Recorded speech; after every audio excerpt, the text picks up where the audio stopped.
My dear students, welcome to SR ICSE English tutorial. Today I will be explaining you Julius Caesar Act 5 Scene 1.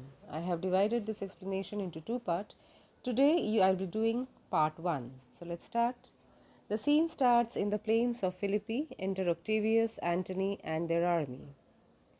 Now Octavius says, "Now Antony, our hopes are answered. Our hopes are answered. Our hopes have come true. What we have hoped, it has come true. You said enemy would not come down, would not come to the plains, to the even areas, come to the plains, but they will stay back. They will stay in the hills and upper regions. Upper regions means higher grounds. It proves not so, but it is not that. It did not turn to be that. So their battles are at hand. Battles are at hand means their army, they have their army are at hands. Hat means nearby. Their forces, their armies are just nearby.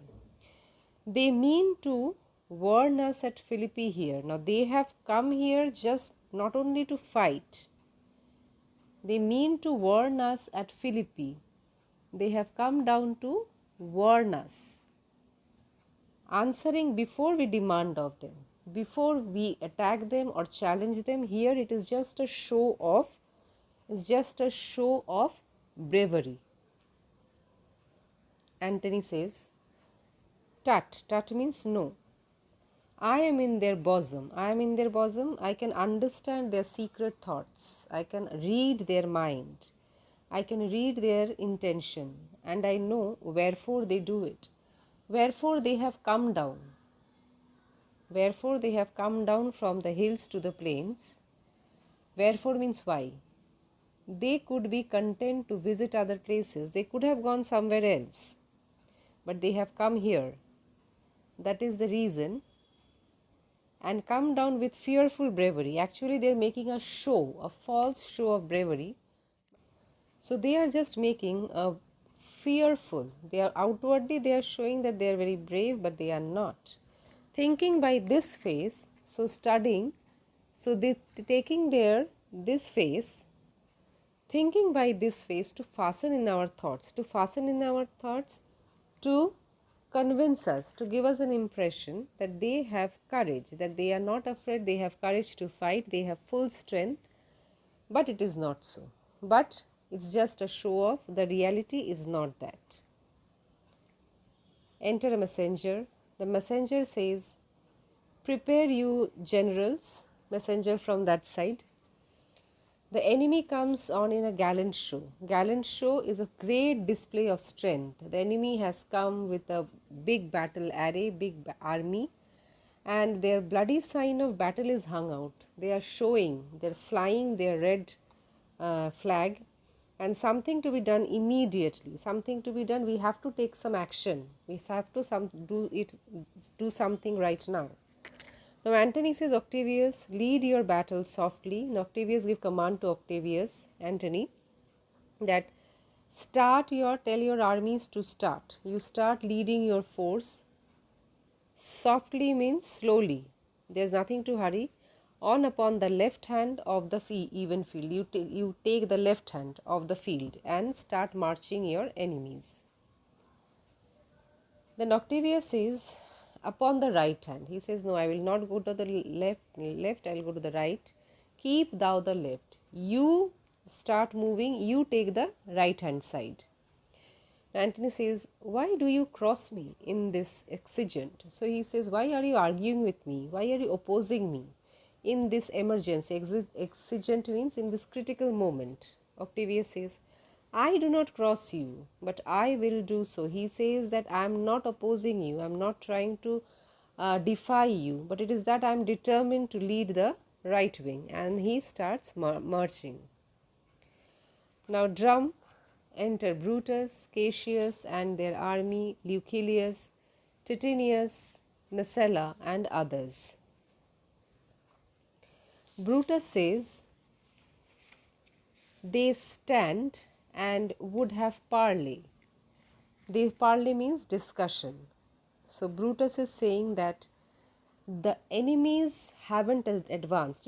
This is from the Brutus's side. That was the showing the Antony and Octavius Caesar's side. Now we are seeing what they are planning, Brutus's army. So Brutus says they stand, that means the enemy army is standing and would have parley. Would have parley, they would have be ready for a discussion. Cassius, stand fast, Titinius. Stand fast means stand firmly. By Titinius, we must out and talk. So he says Titinius to wait, and he says that we must out, we must go forward and talk. Octavius. Mark Antony, shall we give sign of battle? Sign means signal. Signal to start a battle? Antony says, no, Caesar. We will answer on their charge. So Antony's decision is, let they start the battle, let they attack us, then we will start our first move. The generals would have some words. The generals would like to talk. The two army generals want to talk to each other. Octavius to his officers, stir not until the signal. So he commands the officers that do not move till the signal is given. The generals, they step forward, they goes in front. Then Brutus, words before blows. Is it, countrymen? So words means discussion. Discussion before fighting. Is it so? Is it so means do you agree to that, countrymen? Octavius. Not that we love words better as you do. So he is saying it is not that we love words as you do. We love to fight. That is more important for us. Brutus, good words are better than bad strokes. So he says that good words better than bad strokes, worthless fighting. Before we start fighting and it proves worthless, of no use, if we can solve the matter, if we can come to a common agreement by discussion, then it can be fine. Antony, in your bad strokes, that means your attack is treacherous. That is why it is bad strokes. So he says, in the nature of your attack, Brutus, you give good words. The nature of attack, your attack is first, you give good words. You convince the victim, you convince the person saying good words that you are so friendly. Witness the hole you made in Caesar's heart, and that is the proof. Witness means proof. The proof is that the hole by stabbing you have made in Caesar's heart, crying, long live Hail Caesar. Your good words was you prayed for long life, and your action or your bad stroke is, your treacherous stroke is that you made a hole in the Caesar. So your good words do not match with your strokes.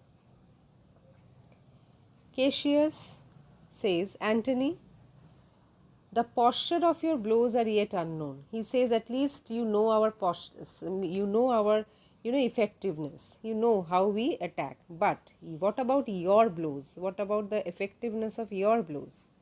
But for your words, he says that we have seen how you speak or what kind of effectiveness your words have. They rob the Hybla bees. They rob the Hybla. Hybla is a mountain in Sicily which is famous for honey. So even you rob the sweetness of your words, like robbing the most famous honey of Hybla, and leave them honeyless. You suck or you extract entire honey from the bees of Hybla mountain, and then so your words are so sweet, it appears externally so sweet. Antony says, not stingless too. He says, not only do I rob the honey, but I also rob the stings of the bees. So it is poisonous. Brutus, oh yes, and soundless too, you have stolen their buzzing. Soundless, the bees seem soundless because you have stolen the buzzing power also, the honey, the sting as well as the buzzing. And very wisely threat before you sting. So as the bees, whenever they attack, they make a buzzing sound that actually acts as warning that they are coming to you. So he says, yes, and wisely you threaten that you buzz and you threaten before you sting. So Antony says, Villains, you did not so when your vile daggers hacked one another in the sides of Caesar. So Antony now directly called them villains and says that you gave no such warnings. You did not so. You did not so. You are saying me to give warnings before I attack.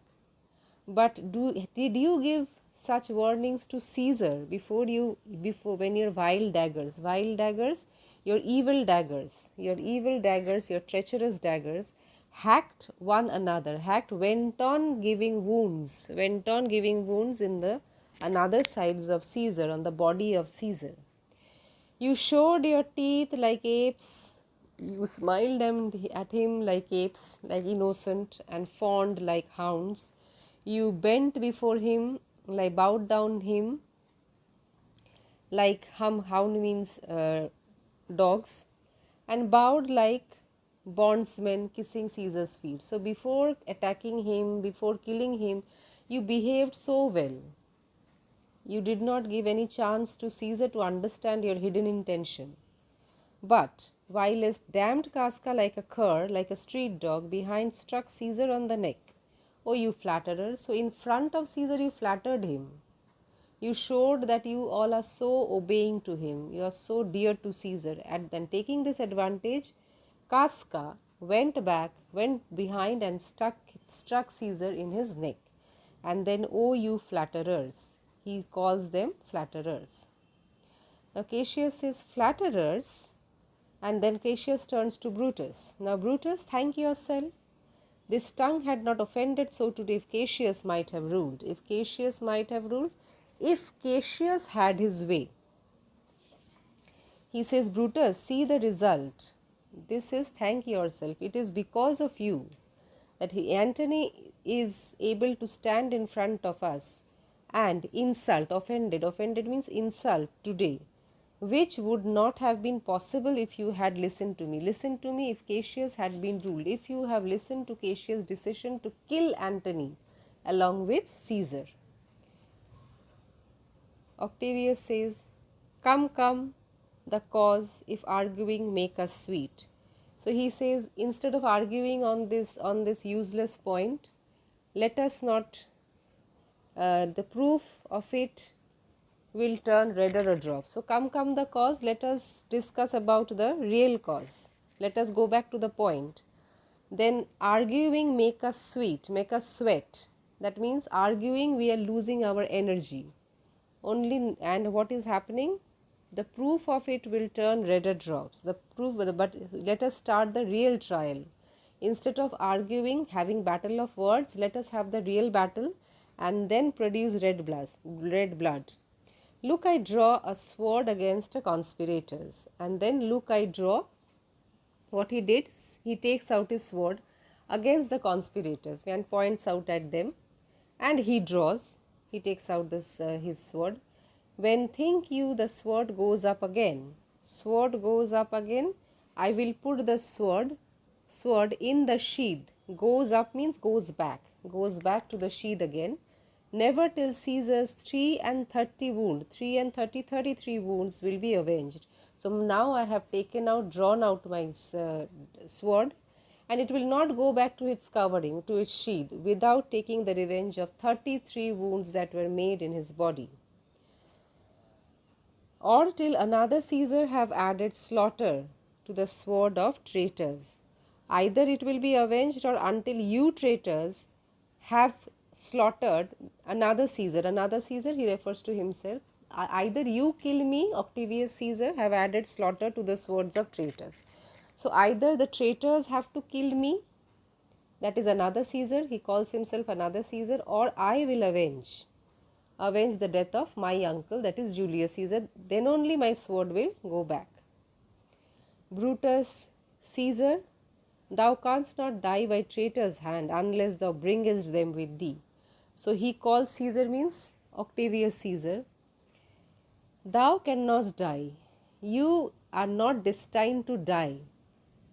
Hands means by traitors' hands, with the hands of traitors. unless thou bringest them with thee. Unless, if you have some soldiers, bringest them means mutinous soldiers in your own party. They must be among your own party. There are none among our members. So you are not destined. You are not destined to die in the hands of conspirators. Octavius. I hope you are right. I was not born to die on Brutus's sword, at least on your sword, Brutus. O thou, you rut, the noblest of thy strain, the noblest of thy strain, the noblest of your family.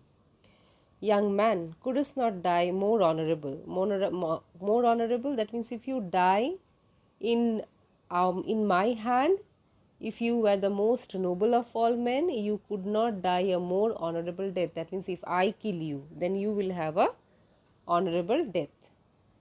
Then Cassius says, a peevish schoolboy. A peevish means ill-tempered, or not want to go to school when the children cry. So he calls that you are a peevish schoolboy, worthless of such honor, worthless. You don't deserve to be honored so much by getting killed in our hand. Joined with a masker. Masker means masquerade. Having, wearing mask in the party and in revelation, and reveler. Reveler means one who enjoys, goes to a party. So this is not your age, to defeat us or to have a fight with us. Better you were just as small as a schoolboy. So better you go to a masquerade, that means wearing a mask and having a party. Then Antony says, old Cassius still. So Antony says that, see, you are still the old Cassius. Your nature has not changed. You are just having a sore tempered, a bitter temper, just as you wish to be. Now Octavius says, come on, Antony. Defiance traitors, that we will defy you, traitors. Now we are not going to have any discussion. Discussion is over. Hurl we in your teeth. We will risk a battle. Just now we will start a battle. If you dare to fight today, if you have the dare, if you are daring to fight today, come to the field. So let's go to the field. If not, when you have stomachs here means if you have courage, and if you do not have, then Octavius, Antony and their army exit. So if you have stomachs, if you have that much courage, then better come to the field. And then Octavius, Antony and their army exits. So this to be continued in my next video. Please like, share and subscribe to my channel. Thank you.